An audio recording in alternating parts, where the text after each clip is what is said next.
मेरी आंखें आईने में मेरी तस्वीर ढूंढती हैं और मेरी बाईं आंख से एक आंसू की बूंद गिरती है। पीली स्किन, मेसी बाल, पफी और नम आंखें मेरी तरफ गौर से देख रही हैं। मेरे कपड़े अपनी चमक खो चुके हैं, मेरा बाल गंदा लग रहा है जबकि मेरा चेहरा किसी रंग से खाली है।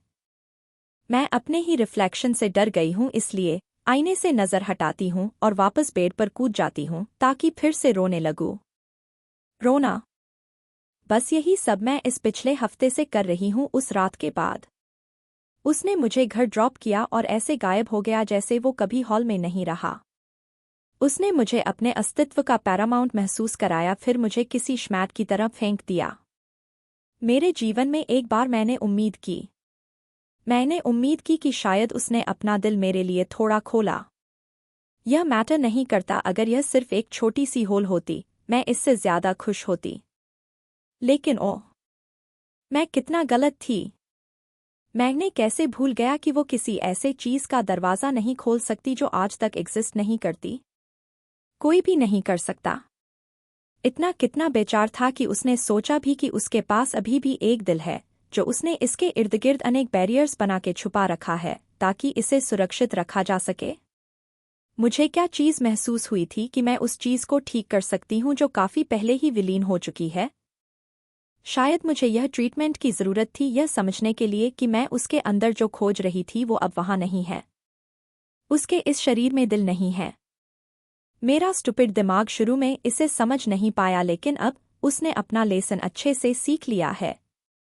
और मेरी दिल की बात तो मत ही करो, क्योंकि वो चीज तो पहले ही हजारों टुकड़ों में टूट चुकी है जो मेरी अपनी रीत से दूर खुद को बचा के रखा है। इसे फिर से ठीक करना इम्पॉसिबल हो गया है। मैं अपना चेहरा और ज्यादा तकिया में छुपा लेती हूँ और रोने लगती हूँ, जैसे पिछले एक हफ्ते से हर रोज करती हूँ। सिर्फ एक चीज है जो रुकती नहीं, वो है इंटेंस दर्द और ये बेचारी आंसू। हर गुजरते दिन के साथ ये उदासी और बढ़ जाती है और मेरी आत्मा को छू जाती है। ये आंसू मुझे उस रात की याद दिलाते हैं। कैसे शुरू हुआ और कैसे खत्म हुआ, minute by minute, second by second.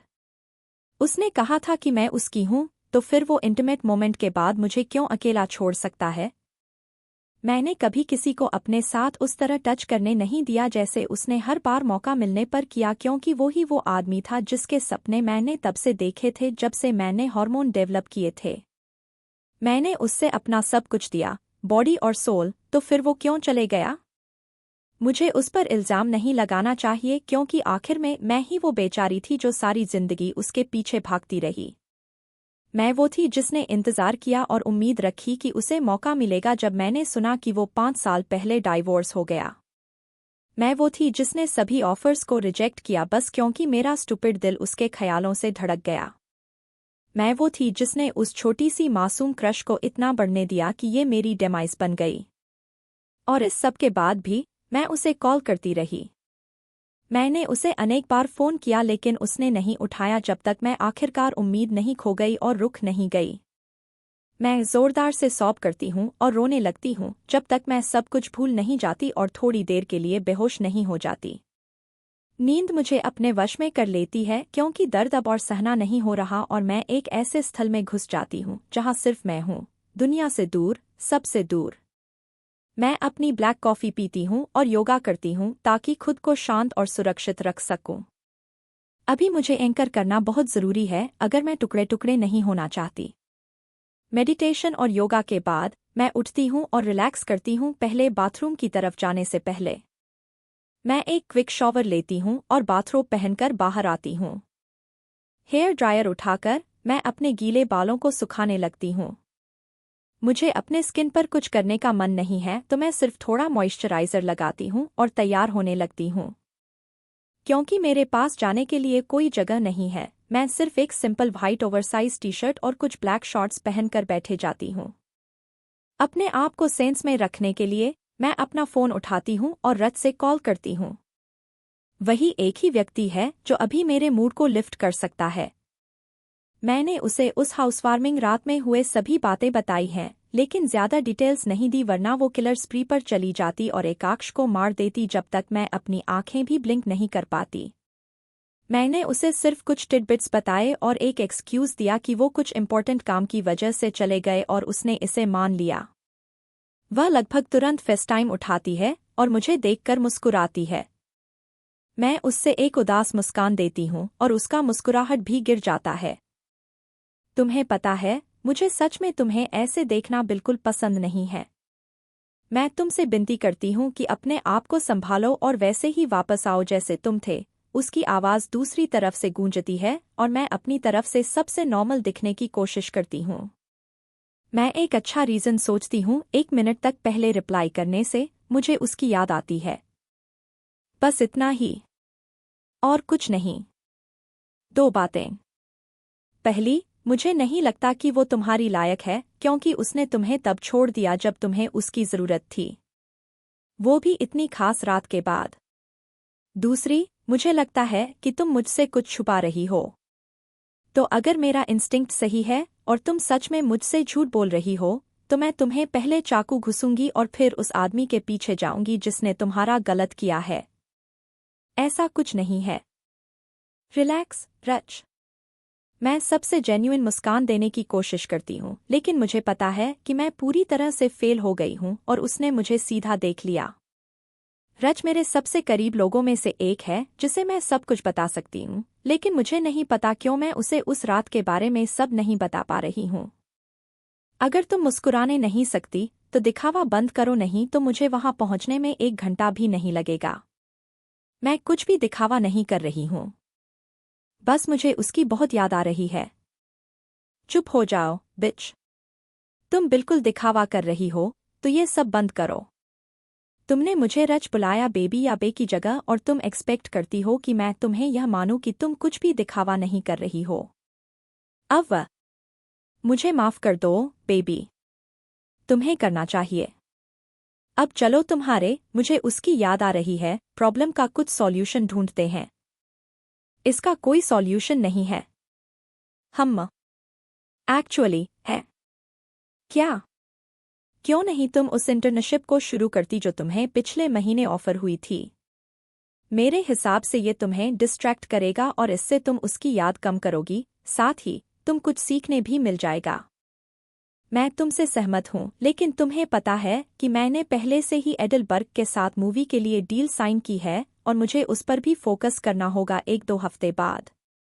मैं अपनी इंटर्नशिप और उस वर्क को कैसे मैनेज करूंगी? ब्रो, तुम और ज्यादा बजी हो जाओगी और इसलिए तुम हर वक्त उसके बारे में नहीं सोचोगी। ऐसे सोचो। क्या तुम्हारे पास और कोई आइडियाज नहीं है? Go to hell and rot there. वह मुझे एक बुरा नजर डालती है और एक ग्लास उठाकर उसमें से ऑरेंज जूस पीती है।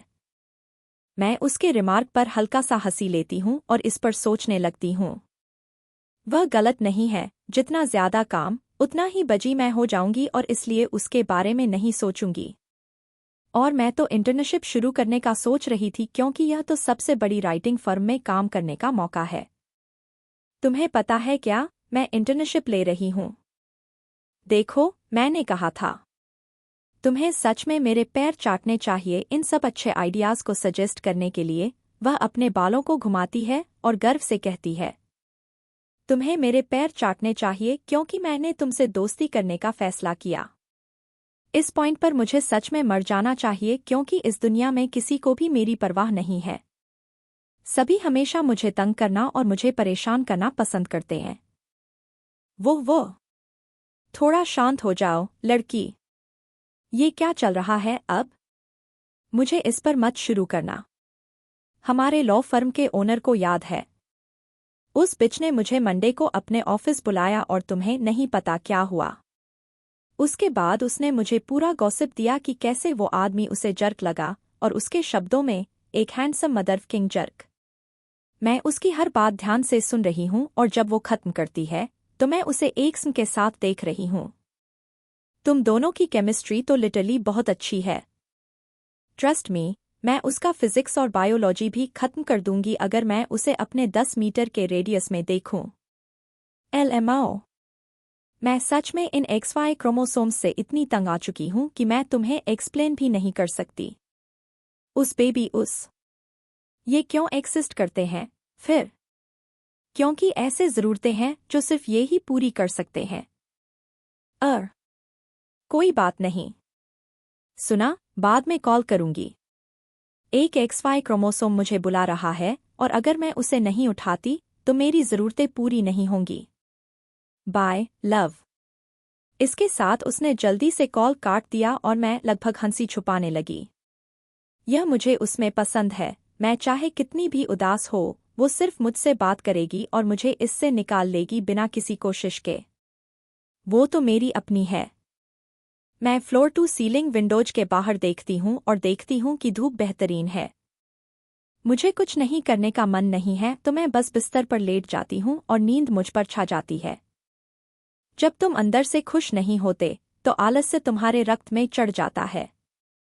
मैं गहरी नींद में होती हूँ जब मुझे कुछ गिरने और टूटने की आवाज़ सुनाई देती है।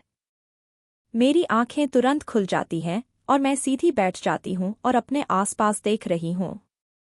वहाँ कोई नहीं है।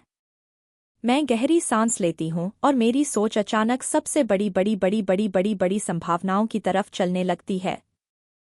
आवाज़ ठीक थी लेकिन मैं अपने आसपास किसी को नहीं देखती, लेकिन इसका मतलब ये नहीं कि कोई नहीं है। नहीं, वहाँ कोई नहीं है। बकवास मत सोचो, अमेलिया। ये कोई हॉरर या साइकोटिक मूवी नहीं है जहाँ कोई किसी के घर गिरता है और उन्हें अटैक करता है। ये तो असली जिंदगी है। मैं बस हलुसिनेट कर रही हूँ और कुछ नहीं। या कम से कम मैं खुद को ऐसा ही समझाना चाहती हूँ। काम से काम मेरी काँप रही है। मैं बिस्तर से उठती हूँ और ड्रावर से एक पेपर स्प्रे उठाती हूँ। अचानक मैं सुनती हूँ किसी के कदमों की आवाज़ दरवाजे के पास और मेरी स्किन पर गूजबम्प्स आते हैं। इस खामोशी में उन कदमों की आवाज़ को मिस करना मुश्किल है और साथ ही ये भी डरावनी है क्योंकि इस वक्त एक इंट्रूडर का होना एक खतरा है, वो भी जब मैं घर में अकेली हूँ। मैं अपना फ़ोन उठाती हूँ और किसी को कॉल करने का फैसला करती हूँ। शायद मेरा भाई। हाँ, वो मेरी मदद करेगा। मैं तुरंत उसका नंबर डायल करती हूँ जब मुझे महसूस होता है कि कदम और करीब आ रहे हैं। सभी गलत ख्यालात मेरी आंखों के सामने छा जाते हैं और मैं महसूस करती हूँ कि मेरी स्किन संवेदनशील होती जा रही है। मेरी उंगलियां काँप रही हैं जब मैं अपने भाई का नंबर टाइप करने की कोशिश करती हूँ, लेकिन मैं सही से टाइप नहीं कर पा रही हूँ और जब मैं आखिरकार उसका नाम ढूंढ लेती हूँ और उस पर क्लिक करने ही वाली होती हूँ, तब एक मजबूत ताकत मेरा फ़ोन मेरी हाथ से खींच लेती है, मेरी पूरी बॉडी को बिस्तर पर गिरा देती है। मैं सामने के नज़ारे पर जोर से गैसअप करती हूँ। एक लंबा, मस्कुलर आदमी मुझे एक क्रूकेड स्माइल के साथ देख रहा है। उसकी आंखें काली, ठंडी और बेजान हैं, जैसे उसकी पूरी मौजूदगी। वो मेरे फ़ोन को अपने चेहरे के सामने लाता है और इसे देखने के बाद मुझे वापस वही ट्विस्टेड स्माइल के साथ घूरता है। उसका चेहरा अंधेरे में और भी डरावना लगता है जब मेरे फ़ोन स्क्रीन की रोशनी उस पर पड़ती है, मेरे रीढ़ की हड्डी में चीख चले जाते हैं। मैं अल बेडशीट को मजबूती से पकड़ रही हूँ और अपने हाथ में पेपर स्प्रे पकड़ रखी है। मेरा दिमाग डर से भरा हुआ है और मेरे इंद्रियां हर उस गलत चीज़ के संभावित होने से प्रभावित हैं जो इस समय मुझे हो सकती है। उसकी आंखें मुझे इतनी क्रूरता और सैडिज्म के साथ घूरती हैं। मेरा शरीर काँप रहा है जब उसका गंदा नज़र मेरे ऊपर से लेकर मेरे पैर तक घूमता है।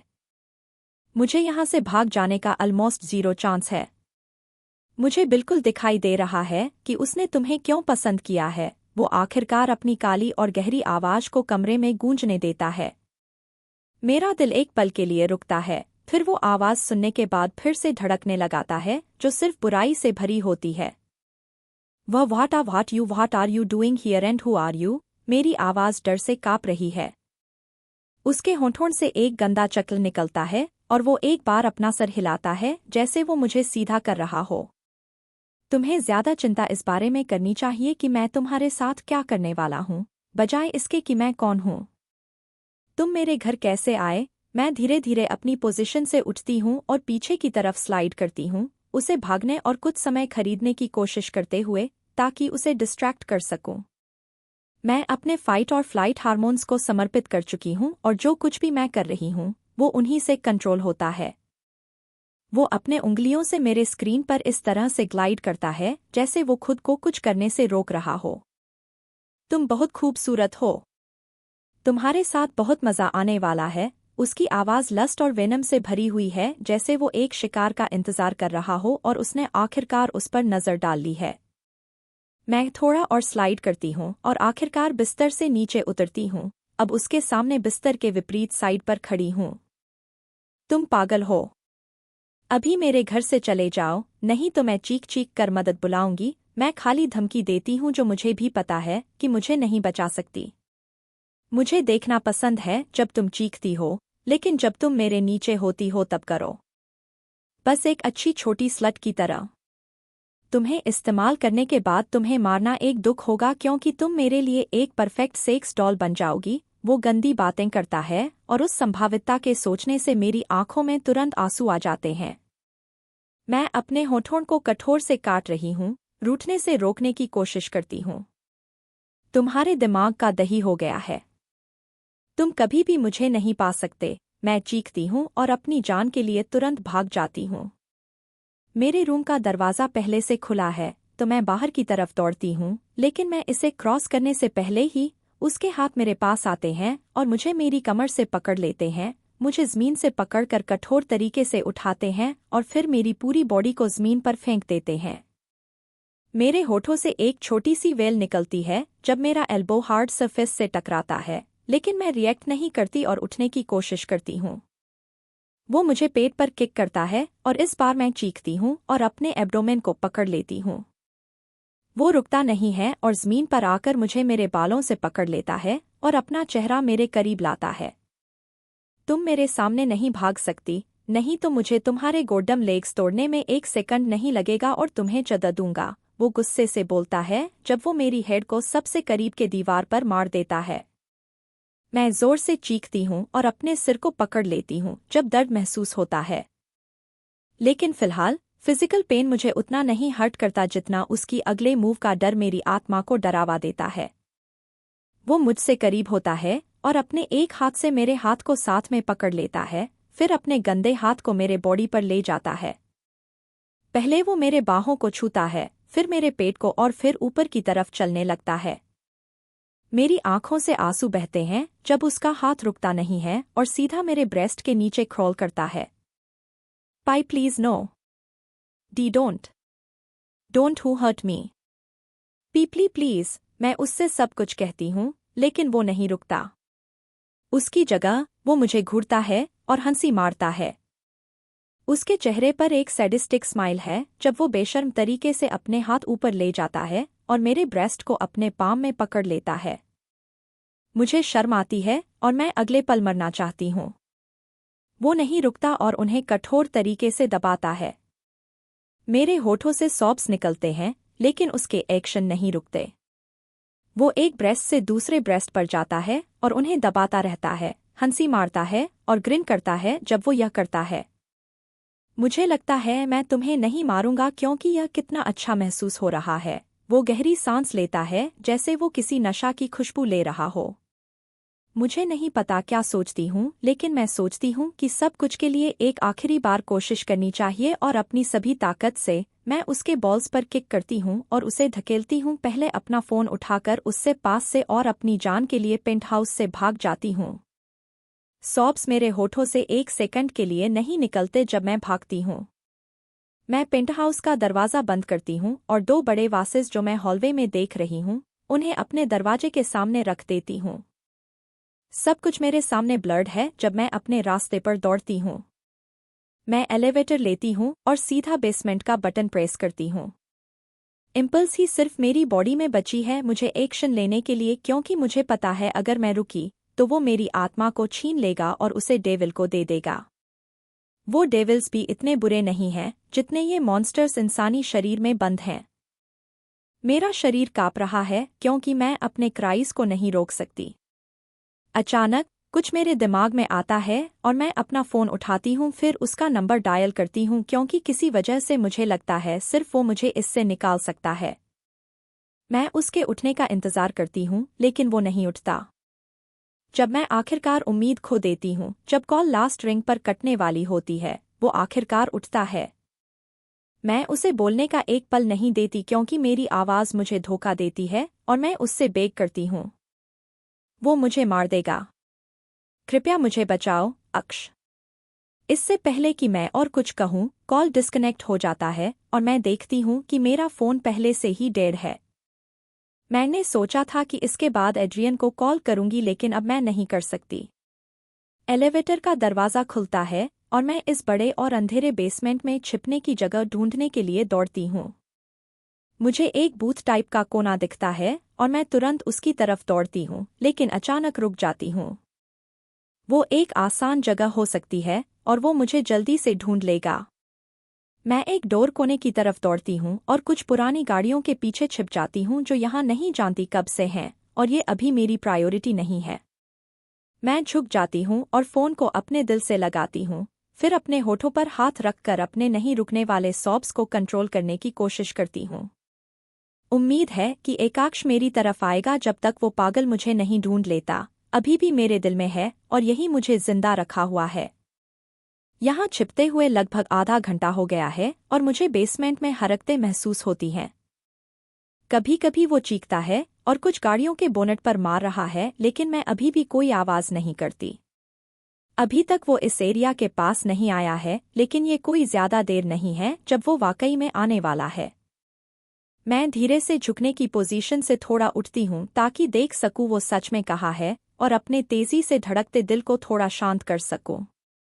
मेरी आंखें उसे दिखाई देती हैं दूसरी तरफ, जहां वो कुछ गाड़ियों के पीछे देख रहा है और अपने बालों को फ्रस्ट्रेशन से काट रहा है। एक भारी दिल के साथ मैं घूमती हूँ बैठने के लिए जब मेरा हाथ किसी चीज पर लगता है और वो गिर जाता है, जिससे पूरे एरिया में आवाज गूंजती है। यह मेरी पूरी जिंदगी का सबसे बड़ा गलती है।